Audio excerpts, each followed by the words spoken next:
लगता है कि बिहार में जनसुराज का इतना डर है कि अब मोदी जी भी आकर पलायन की बात कर रहे हैं, तेजस्वी यादव भी पलायन की बात कर रहे हैं। पहली बार बिहार में पलायन की चर्चा हो रही है कि बिहार में पलायन कैसे रोका जाएगा। तो मैं बिहार के लोगों को आपके माध्यम से यही बताना चाहता हूं कि ये वानगी है। आप देखो, जनसुराज अभी जीता नहीं है। जनसुराज के प्रयास से, आपके सिर्फ खड़ा हो जाने से 400 रुपया का पेंशन 20 वर्ष में जो 410 नहीं हुआ वो 1100 हो गया।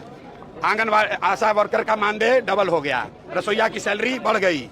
अगर बिहार के लोग खड़े होंगे, लोकतंत्र जिंदा होगा। तो अभी शुरुआत है, आगे आगे देखिए होता है क्या। छठ के बाद बिहार का कोई युवा मजबूरी में 10-12 हजार रुपए के रोजी रोजगार के लिए बिहार छोड़कर बाहर नहीं जाएगा। जनसुराज की व्यवस्था बनी और बनने जा रही है, तो ये चीज लागू हो जाएगा। तेलंगाना के मुख्यमंत्री रेवंत रेड्डी जो है सिवान से आज काफी लोग शामिल हुए हैं। वहीं का एक लड़का इमरान है सर, जो सीएनआरसी के आंदोलन में और दिल्ली दंगों के आरोप में जेल में बंद है। उसके बारे में आप क्या? भाई, आज से करीब 6 महीना पहले जनसुराज ने एक नंबर जारी किया हुआ है कि किस समाज का कोई भी वर्ग, मुस्लिम साथी इंक्लूडेड, अगर उनके साथ कोई कानूनी तौर पर जाती हुई है या सरकार उनके साथ कुछ गलत कर रही है तो जनसुराज को संपर्क करें।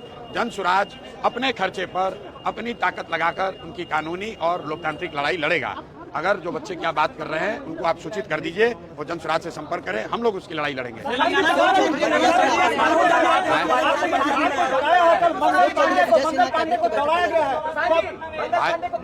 देखिए, ऐसा है, देखिए, मैंने आपको पहले कहा है कि पिछले 3 वर्षों में पटना की सड़कों पर बिहार के लोग पीटे गए हैं। चाहे जो भी गया हो, सरपंच गए, मुखिया गए, अभ्यर्थी गए, टिकटार्थी गए, आंगनवाड़ी सेविका गई, आशा गई, जो गया उसको नेताओं ने, नीतीश कुमार ने लाठी से मरवाया। अब जनता की बारी है, जनता जग गई है। और आप देखिएगा, जब ये गांव में लोग आएंगे इनको जनता दौड़ा दौड़ा कर मारेगी। वोट की तो बातें छोड़ दीजिए, इस बार कई नेताओं की हिम्मत नहीं होगी कि वो गाँव में वोट मांगने आए। क्यों? क्योंकि आप उन्हीं गाँव के बच्चों को तो लाठी से मारे हो। पुलिस वालों ने जूता पहनकर इन्हीं बच्चों के पेट पर लात रखा है। बिहार के लोगों को अब रास्ता मिल गया है। राजद के डर से नीतीश भाजपा और मोदी के डर से लालू का लालटेन जलाने की मजबूरी खत्म हो गई। अब एक नई व्यवस्था बन रही है, जनसुराज की व्यवस्था, जिसमें बिहार के बच्चों के लिए रोजगार है, जिसमें बिहार के बच्चों के लिए शिक्षा है और जिसमें सबसे बढ़कर इस बात की गारंटी है कि बिहार से पलायन साल भर के अंदर बंद। अशोक चौधरी विजय सिन्हा कैबिनेट की बैठक में आपस में लड़ गए हैं। भाई, ये लोग, इनका कोई आपस में इनका आचार विचार पूरा सिर्फ लूट का झगड़ा है कि कौन कितना ज्यादा लूट सकता है। आप बताइए, अशोक चौधरी जैसा सर्वदलीय नेता जनता के पैसे से हेलीकॉप्टर से घूमकर अपने बेटी को साथ में लेकर अपना चुनावी प्रचार कर रहे हैं। कोई नहीं पूछ रहा है कि हेलीकॉप्टर का पैसा कौन दे रहा है। जरा अशोक चौधरी से पूछिए कि सरकारी योजना का शिलान्यास, उद्घाटन जो पहले से मुख्यमंत्री कर दिए, उसी का फिर से उद्घाटन करने हेलीकॉप्टर से जा रहे हैं। ये नेताओं का कोई वजूद नहीं है। जनता समझ चुकी है, इनका रास्ता खत्म। पश्चिमी चंपारण में 2 पदाधिकारी पकड़े गए, कल भी परसों भी, क्यों ऐसा हो रहा है? भाई, पदाधिकारी अभी नहीं पकड़े जा रहे हैं, अभी तो सिर्फ दिखावा हो रहा है। पदाधिकारी और अफसर, नेता पकड़े जाएंगे जब जनसुराज की व्यवस्था बनेगी।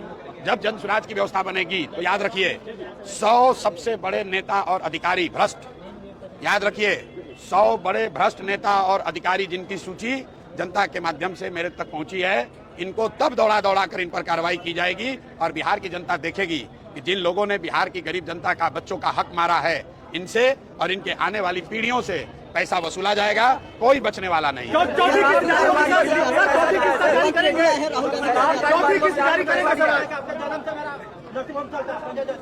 संजय जायसवाल चुटपुंजिया नेता है, राजद से लड़े थे चुनाव, तो 5550 वोट आया था।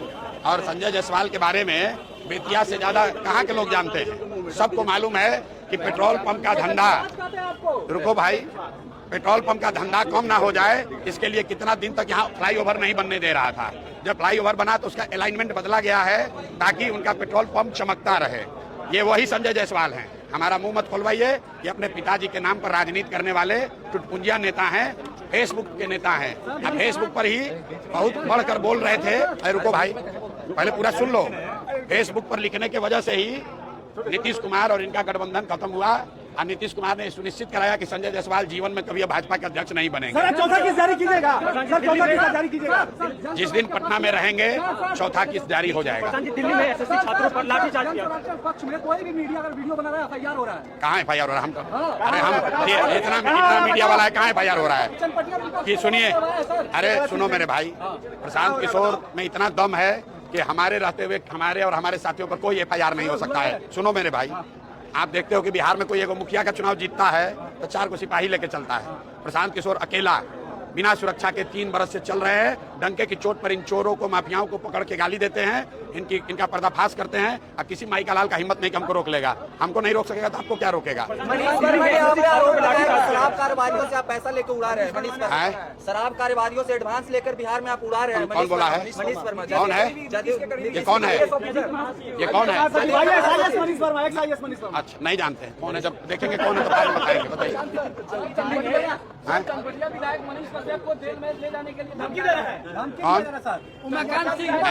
मैंने आपको पहले कह दिया कि जन स्वराज की इतनी ताकत है। ये ताकत व्यक्ति की नहीं है, इसकी ईमानदारी और शुद्धता की है। इसकी इतनी ताकत है कि कोई विधायक, कोई सांसद, कोई मंत्री कुछ नहीं कर सकता है। और इसका एग्जाम्पल, उदाहरण प्रशांत किशोर है।